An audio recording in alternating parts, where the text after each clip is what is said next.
عصر حاضر کے تقاضاؤں سے ہے، لیکن یہ خوف ہو نہ جائے آشکارا شرع پیغمبر کہیں صلی اللہ علیہ وسلم۔ الحذر، آئین پیغمبر سے 100 بار الحذر۔ حافظ ناموس زن، مرد آزما مرد آفری۔ کچھ میں نے عرض کیا نا کہ علامہ اقبالی کا حصہ ہے کہ اسلام کی جو ڈسکرپشن کی ہے، یعنی ایک مصرے کے اندر پورا اسلام کا سماجی نظام بیان کرتے ہیں۔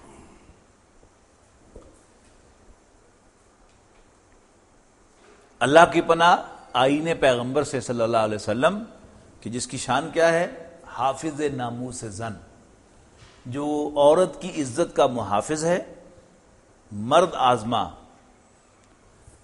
مرد کے ذمے مشکل کام لگائے ہیں، آزمانے والے، یعنی گھر کا انچارج مرد کو بنا دیا، پروجیکٹ ڈائریکٹر اس کو بنا دیا، اور مرد آفری، مرد کو شاباش دینے والا، مرد کو بک اپ کرنے والا۔ ایک مصرے میں سماجی نظام آ گیا۔ اب دیکھیے ایک شعر کے اندر اسلام کا معاشی نظام بیان ہوگا۔ موت کا پیغام ہر نوع غلامی کے لیے، سیاسی نظام آ گیا ایک مصرے میں، اور اس کے بعد پھر معاشی نظام پر گفتگو شروع ہو رہی ہے۔ نئے کوئی فغفور و خاقاں، فغفور سرمایہ دار، خاقاں سردار، نئے فقیر رہنشین، اور نہ کوئی زمین پر بیٹھا ہوا فقیر ہے، کرتا ہے دولت کو ہر آلودگی سے پاک و صاف۔ یعنی پیدائشی طور پر ہمیشہ ہمیش رہنے کے لیے نہ کوئی بڑا ہے، اور ہمیشہ ہمیش غریب رہنے کے لیے نہ کوئی چھوٹا ہے۔ کرتا ہے دولت کو ہر آلودگی سے پاک و صاف، کرتا ہے دولت کو ہر آلودگی سے پاک و صاف، منعموں کو مال و دولت کا بناتا ہے امین۔ منعم وہی سرمایہ دار۔ تصور کیا دیا؟ ملکیت کا تصور ختم کر دیا۔ آپ کو یاد ہوگا کہ پہلے ہر مسجد کے اندر یہ شعر تقریباً آپ کو شیخ سعدی کا ضرور لکھا ہوا ملتا تھا کہ در حقیقت مالک ہر شے خداست، این امانت چند روزہ نزد ماست۔ ہمارے پاس جو کچھ بھی ہے اصل میں اس کا مالک تو اللہ ہے، ہمارے پاس یہ چند روز کی امانت ہے۔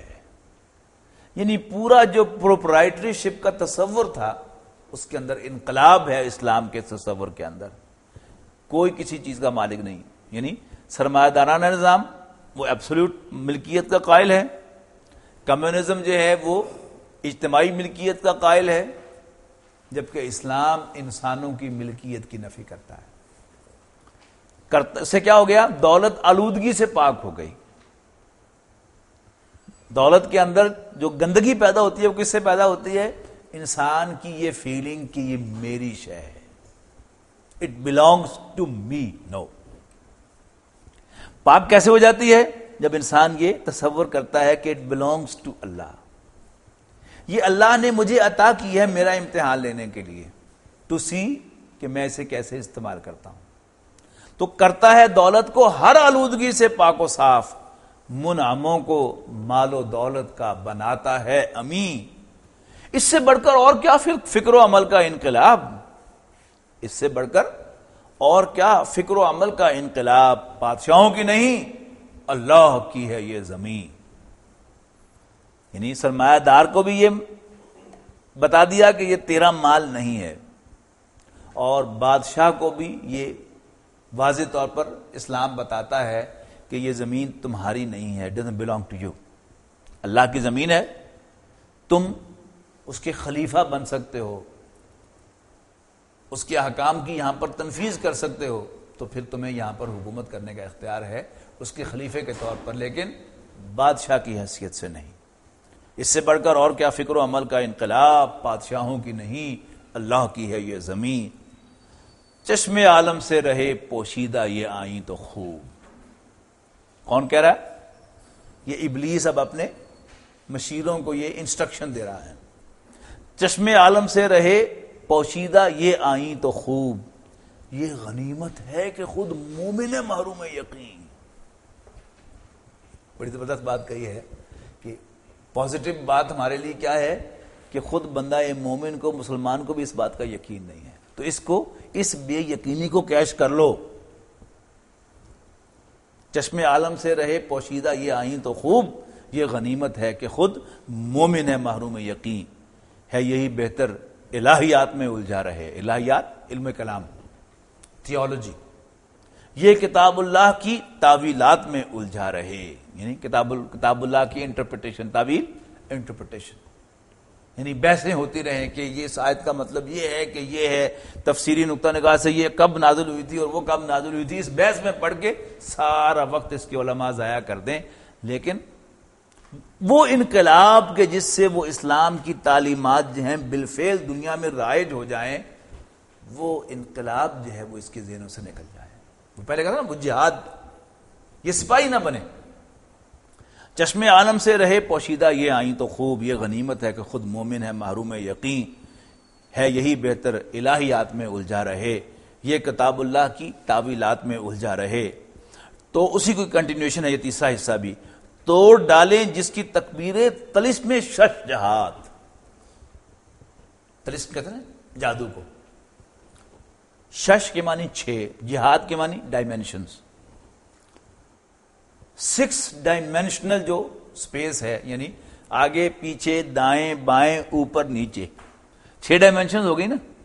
تو توڑ ڈالیں جس کی تکبیریں طلسم شش جہات، یعنی اس دنیا میں ایک کمپلیٹ انقلاب لے کر آئیں جس کی تکبیریں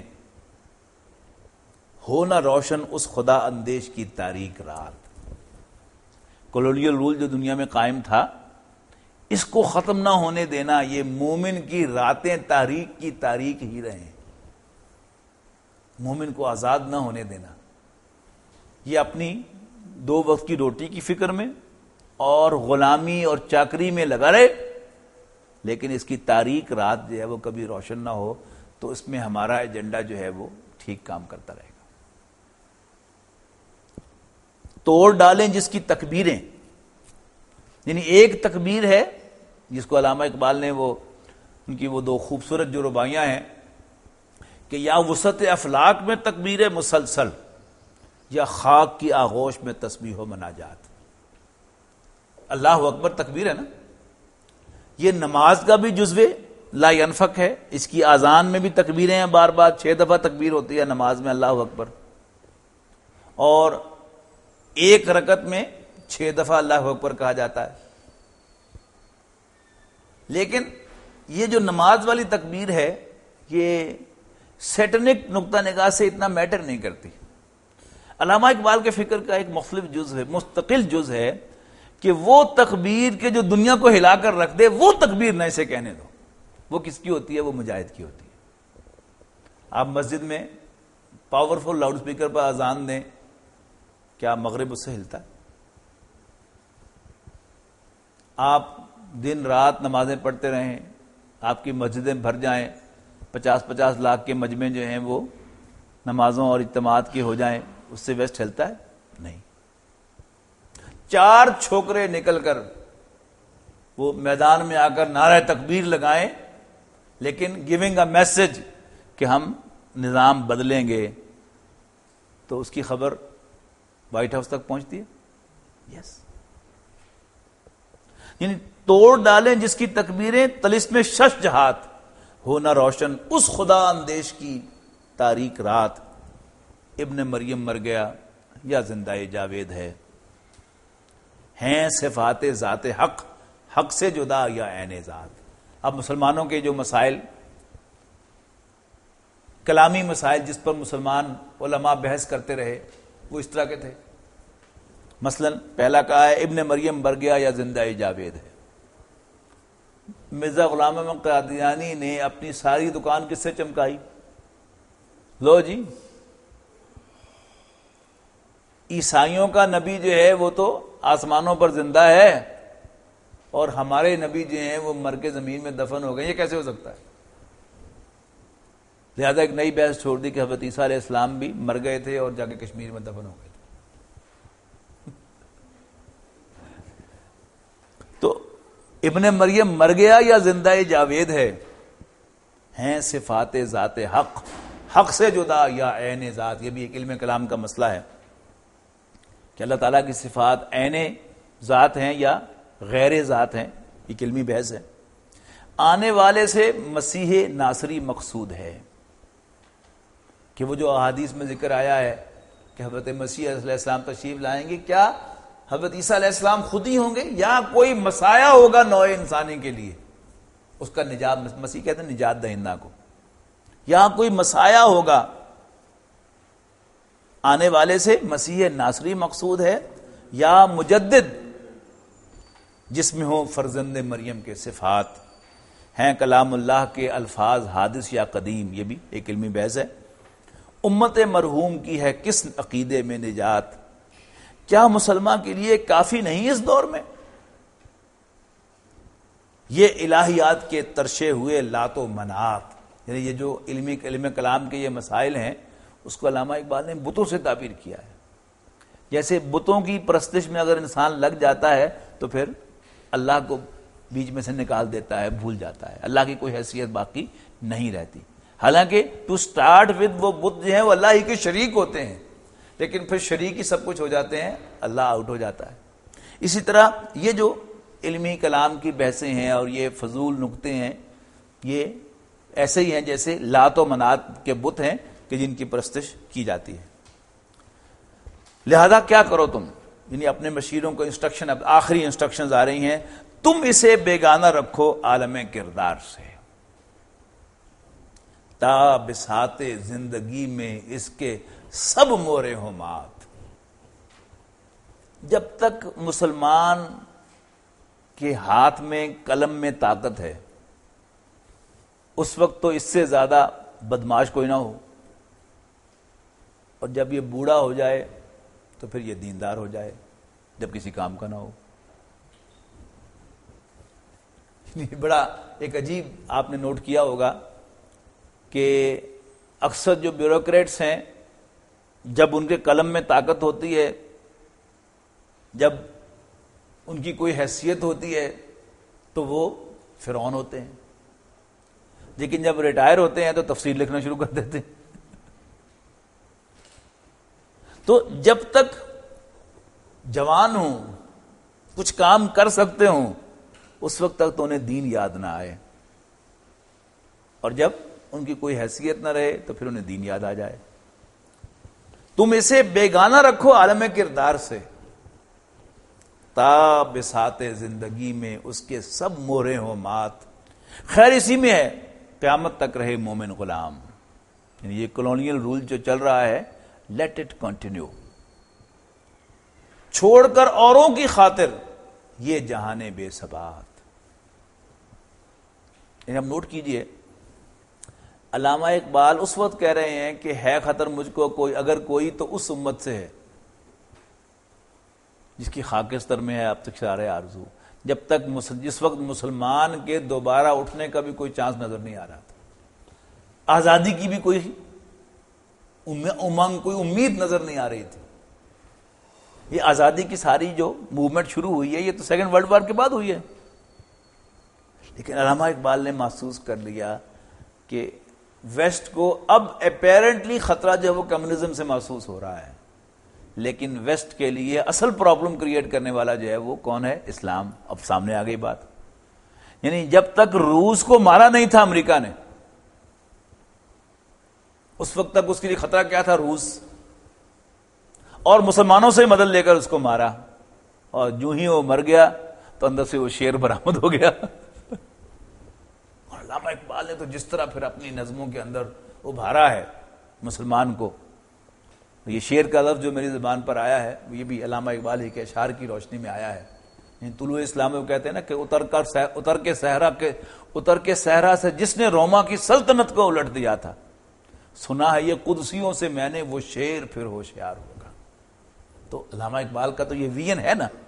تو اب اس میں یعنی یہاں پر جسے شیطان انہوں نے کہا ہے، اگر یہاں پر آپ ویسٹ کو اور بالخصوص اس کے پیچھے جو یہودی ایک پورا فتنہ ہے اس کو سامنے رکھے تو پھر یہ نظم جو ہے یہ بالکل سمجھ میں آئے گی کہ کس طریقے سے یہ دنیا کے اندر جو عروج و زوال ہو رہا ہے، جو قومیں جو ہیں وہ بن رہی ہیں، قومیں مٹ رہی ہیں، کبھی کوئی عروج ہے، کبھی کوئی عروج ہے، کوئی ایک نظریہ جو ہے وہ دنیا میں رول کرنا شروع کرتا ہے، کبھی کوئی دوسرا نظریہ، تو معلوم ہوگا کہ یہ ساری کی ساری جو ہے وہ ان کی اپنی کی ہوئی پلاننگ ہے۔ کبھی وہ نوع انسانی کو اس کروٹ لٹا دیتے ہیں اور کبھی وہ دوسری کروٹ لٹا دیتے ہیں، کبھی جب ان کا مفاد ہوتا ہے تو اس کو کھڑا کر دیتے ہیں اور کبھی ان کا مفاد ہوتا ہے تو اس کو بٹھا دیتے ہیں۔ تو ہماری حیثیت، نوع انسانی کی حیثیت ان کے سامنے یعنی پپٹس کے سوا اور کوئی نہیں ہے، یعنی as if we are all playing in their hands. تو خیر اسی میں ہے قیامت تک رہے مومن غلام، چھوڑ کر اوروں کی خاطر یہ جہانے بے ثبات، ہے وہی شعر و تصوف اس کے حق میں، ہے وہی شعر و تصوف اس کے حق میں خوب تر، ہے وہی شعر و تصوف اس کے حق میں خوب تر، جو چھپا دے اس کی آنکھوں سے تماشائے حیات۔ یعنی یہ جو علامہ اقبال شعر و تصوف جس کو کہتے ہیں، قوالی ہے، تصوف ہے، یعنی وہ کہ جو اس کو اپنی ذات میں آ کر مگن کر دیتا ہے۔ یعنی تصوف کا جو بنیادی نقطہ کیا ہے؟ تزکیہ نفس، اور تزکیہ نفس میں بھی انسان کا گم ہو جانا۔ ویسے تو پورا دین تزکیہ نفسی کا نام ہے، نماز کس لیے ہے؟ تزکیہ نفس کے لیے ہے، زکوٰۃ کس لیے ہے؟ تزکیہ نفس کے لیے ہے، روزہ کس کے لیے ہے؟ تزکیہ نفس کے لیے ہے، حج کس کے لیے ہے؟ تزکیہ نفس کے لیے ہے۔ لیکن تزکیہ نفس ہی کے اندر کریزی کر دینے والا تصوف جو ہے وہ کیا ہے؟ وہ شیطانک ایجنڈے کا ایک حصہ ہے۔ علامہ اقبال کے اس تجزیے کے مطابق ہے وہی شعر و تصوف اس کے حق میں خوب تر، جو چھپا دے اس کی آنکھوں سے تماشائے حیات۔ تماشائے حیات کیا ہے؟ یہ جو دنیا میں عروج و زوال ہو رہا ہے، قومیں اٹھ رہی ہیں، قومیں گر رہی ہیں، کوئی قوم زوال پذیر ہو رہی ہے، کوئی قوم جو ہے وہ ڈومینیشن کی طرف جا رہی ہے۔ یعنی وہ یہ تو خیال مومن کو آئے نہ کبھی، بلکہ اسے خیال آئے کہ اچھا اپنے نفس میں جھانکے کہ اوہ میرے اندر یہ غلط خیال کیوں آیا ہے، میں اس کو دھو دوں، اور زیادہ تزکیہ کرے، اور زیادہ ریاضت کرے، اور زیادہ تپسیائیں کرے، اور اپنے آپ کو مانجتا رہے۔ لیکن دنیا میں باطل کیا کر رہا ہے اس کا کوئی نوٹس نہ لے۔ یعنی علامہ اقبال کی خواہش یہ ہے کہ بندہ مومن جو ہے یہ اس کائنات کا حساب لے، یہ اللہ کا نمائندہ ہے اس زمین پر، اور اس کا فرض ہے کہ پوری نوع انسانی کا محاسبہ کرے، اور کسی کو بھی اللہ تعالیٰ کی بغاوت کی اجازت اس سرزمین پر، اللہ کی زمین پر نہ دے۔ تو ہے وہی شعر و تصوف اس کے حق میں خوب تر، جو چھپا دے اس کی آنکھوں سے تماشائے حیات۔ ہر نفس ڈرتا ہوں اس امت کی بیداری سے میں، ہے حقیقت جس کے دین کی احتساب کائنات، مست رکھو ذکر و فکر صبح گاہی میں اسے۔ یعنی اب اسی وہ تصوف جو ہے کہ جو انسان کو بس اپنے اندر مگن کرتا ہے اور جو اس دنیا کا محاسبہ نہیں کرنے دیتا، کھول کر آنکھیں کھول کر دیکھنے دیتا کہ باہر کیا ہو رہا ہے اپنے من میں۔ یعنی تصوف کی تو انتہا وہی ہے نا کہ خود علامہ اقبال کا اشعار ہے کہ اپنے من میں ڈوب کر پا جا سراغ زندگی، تو اگر میرا نہیں بنتا نہ بن، اپنا تو بن۔ یعنی اپنا تزکیہ بھی ایک موضوع ہے، یعنی ایک خاص سٹیج پر اگر انسان اپنی طرف متوجہ ہو کر اپنے نفس کا محاسبہ کرے، اپنا تجزیہ کرے اور اپنے آپ کو راہ راست پر لائے تو یہ کرنے کا کام ہے۔ لیکن اسی کے اندر مزے لینے شروع کر دے، یہ کیا ہے؟ اب یہ گمراہی کا آغاز ہو گیا اس علامہ اقبال کے نقطہ نگاہ کے مطابق کہ اب اللہ تعالیٰ نے اس کو جو ذمہ داری سونپ کر بھیجا تھا وہ اپنے اس ذمہ داری سے اب آنکھیں چرا رہا ہے، اس ذمہ داری کو اوائڈ کر رہا ہے۔ ایسا ہرگز کرنا نہ چاہیے، ورنہ وہ شیطان کا کارندہ بن جائے گا۔ کیوں؟ اس لیے کہ قرآن مجید کے مطالعے سے بھی یہ بات پتہ چلتی ہے کہ شیطان نے اللہ تعالیٰ کو ایک چیلنج کیا تھا کہ تو ذرا مجھے مہلت دے کہ میں بھی ایک وقت مقرر تک، قیامت تک اپنا پوائنٹ ثابت کر لوں کہ یہ انسان اس مرتبے کا اہل نہیں ہے جو تو نے اسے دیا ہے۔ تو اللہ نے کہا کہ جا ٹھیک ہے، تو میں مہلت دی جاتی ہے۔ تو اس نے کہا کہ فَبِمَا أَغْوَيْتَنِي لَأَقْعُدَنَّ لَهُمْ صِرَاطَكَ الْمُسْتَقِيمَ، تو جس کو عزت دینے کے لیے تو نے مجھے راستے سے ہٹایا ہے، اب میں بھی اس کا شکار کرنے کے لیے تیرے صراط مستقیم پر مورچہ بندی کروں گا۔ الفاظ بڑے زبردست ہیں، لَأَقْعُدَنَّ لَهُمْ صِرَاطَكَ الْمُسْتَقِيمَ، اور پھر ثُمَّ لَآتِيَنَّهُمْ، پھر میں ان پر حملہ آور ہوں گا، مِن بَيْنِ أَيْدِيهِمْ، ان کے سامنے سے، وَمِن خَلْفِهِمْ، ان کے پیچھے سے، وَعَنْ أَيْمَانِهِمْ، ان کے دائیں سے، وَعَنْ شَمَائِلِهِمْ، ان کے بائیں سے، وَلَا تَجِدُ أَكْثَرَهُمْ شَاكِرِينَ، اور تو ان میں سے اکثر کو شکر گزار نہیں پائے گا۔ تو یعنی اپنا تزکیہ کرنا، اپنا محاسبہ کرنا، یہ کرنے کا کام تھا، لیکن شیطان اس میں سے بھی در اندازی کر سکتا ہے، سو مچ سو کہ قرآن مجید پڑھنے سے پہلے رسول اللہ صلی اللہ علیہ وسلم کو حکم دیا گیا کہ جب بھی قرآن پڑھو شیطان مردود سے اللہ کی پناہ ضرور مانگا کرو۔ تو اب کوئی بھی کام کرنے چلیں گے، اگر شیطان سے پروٹیکشن حاصل نہیں کریں گے تو شیطان اسی راستے سے آ کر آپ کو گمراہ کر دے گا۔ آپ نماز پڑھنے چلیں گے تو اس میں گمراہی ڈال دے گا، آپ اپنا تزکیہ کرنے چلیں گے تو اس میں گمراہی ڈال دے گا، آپ قرآن مجید کی تلاوت کرنے چلیں گے تو اس کو مس انڈرسٹینڈ کروا دے گا آپ کو۔ تو شیطان جو ہے اس سے بچنا۔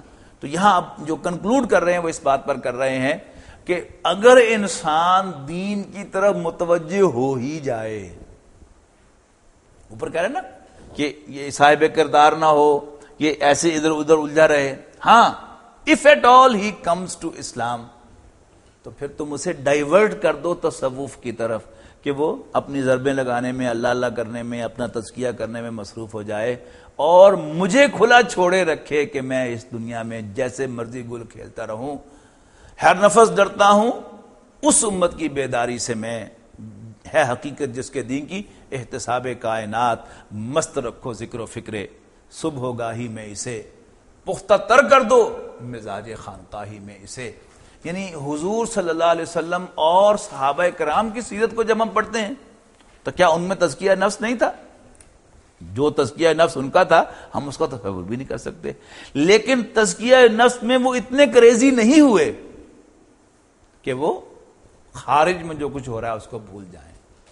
وہ رات کے راہب تھے، لیکن وہی رات کے راہب دن کو گھوڑے کی پیٹھ پر سوار ہو کر ہاتھ میں تلوار لے کر اللہ کے دشمنوں کی سرگوبی بھی کرتے تھے۔ شیطان کیا چاہتا ہے کہ یہ دیندار ہوں تو بس راہب ہی بن کے رہ جائیں اور یہ میرا پیچھا نہ کریں، وہ میرے نظام کو سبوٹاج کرنے کے لیے تلوار ہاتھ میں لے کر میدان میں نہ آئیں، بس پھر ان کو اس ڈگر پر لگا دو۔ اللہ تعالیٰ سے دعا ہے کہ اللہ تعالیٰ ہمیں صحیح معنوں میں دین کی منشا کو سمجھنے کی توفیق عطا فرمائے اور اس کے مطابق عمل کرنے کی توفیق۔ یعنی یہ محفل لگانا، سجانا اور یہ